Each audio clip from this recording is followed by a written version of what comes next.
The mythological Griffin has its origins in ancient Egypt and Greece, and was possibly first mentioned as far back as 3300 BC.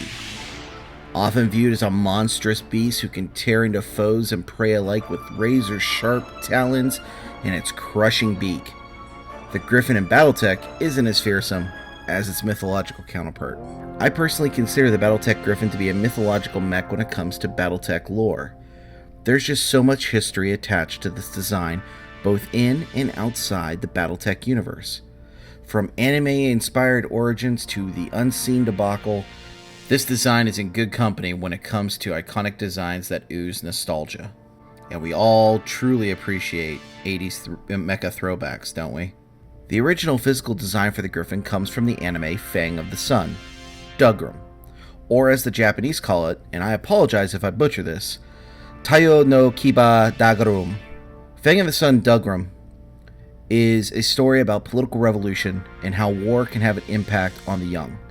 It follows the tradition set by Mobile Suit Gundam at the time of utilizing child soldiers to help push the narrative and themes in order to get the biggest impact from its core audience. What easier way to deter war than to teach kids through a cartoon how horrible war is? While the Dougram design itself would eventually become BattleTech's Shadowhawk, the Griffin would take its design from the Soltech Round Facer combat armor. In the anime, the Round Facer is deployed by Federation forces intent on stopping the Dougram and the rebel opposition. It is often shown to be very ineffective when dealing with the Dougram and our main protagonists. While Dougram has never had an official North American release, there was merchandise released here in the States during the 80s.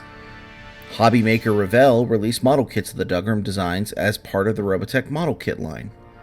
And Takara shipped over die-cast metal toys that, while I'm sure did sell due to the giant robot craze in the mid-80s, probably didn't sell as well as they could have due to no TV show to back them up.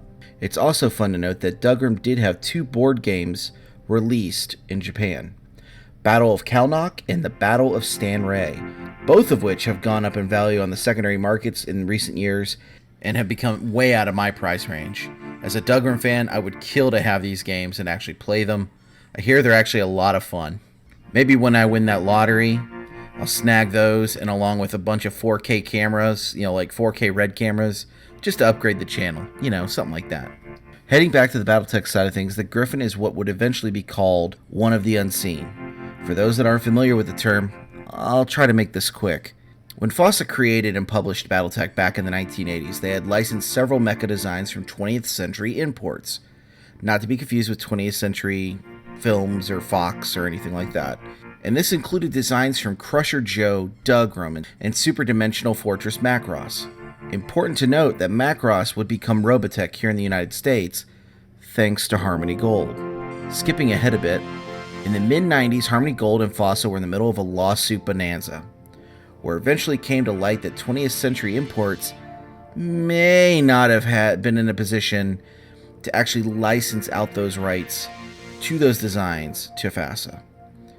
So in an effort to prevent any more litigation woes, FASA forfeited the rights to those images. And thus the original designs of many of the mecha had to be changed, altered, or even redacted to prevent any more legal shenanigans.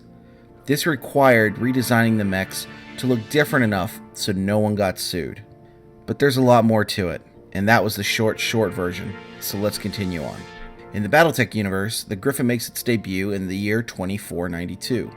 This 55-ton medium mech was originally classified as a heavy battle mech, but this soon changed once heavier designs rolled off the factory floors and into the battlefields of the far future. Armed with a Fusagon PPC and a Delta Dart branded LRM-10 launcher, the Griffin 1N had its technological heyday in the early days of the Star League Defense Force.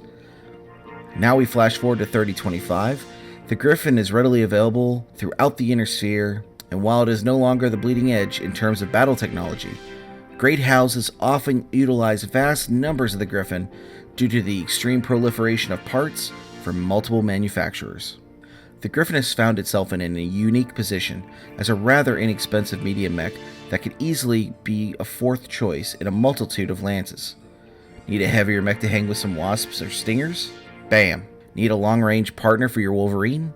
Bam! In Alpha Strike, the Griffin 1N comes in at 31 points for a Skill 4 pilot. You get a decent 10-inch jump move, indirect fire 1, 5 armor, 5 structure, 1 damage short, 2 damage medium, and 2 damage long. So let's go nuts. You want to get nuts? Come on, let's get nuts. Let's assume you wanted to make this mech pilot an ace. A skill 0 Griffin is only going to cost you 55 points.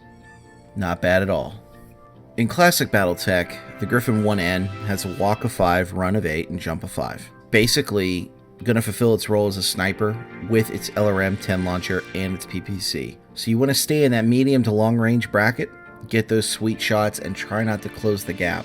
The Griffin needs to stay back in order not to get ripped apart by close range knife fighters. So keep your distance, pick your targets, and hopefully you get those sweet headshots of that PPC. And if you're a PC gamer, not a tabletop gamer, the Griffin is represented in MechWarrior Online in lots of different variants, including a hero mech. And it's also in Harebrained Scheme's brilliant BattleTech game that released last year for PC, which is kind of like a reimagining of the tabletop, but in a PC space with XCOM elements. It's really good. Recommend it.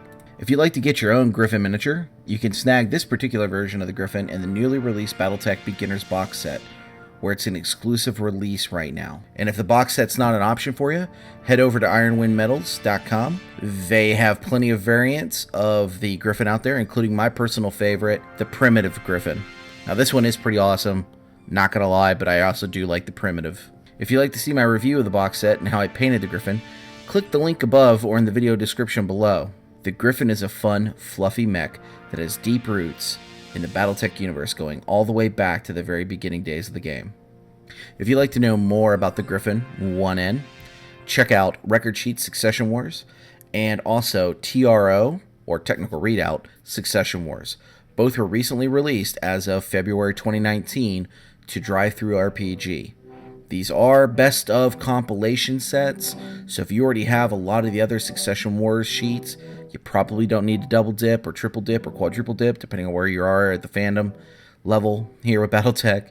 But if you don't have them and you're just now getting into the game, they're excellent resources for you and kind of give you a blueprint of what else you want to buy out there to help fluff out your forces. Never rub another man's rhubarb.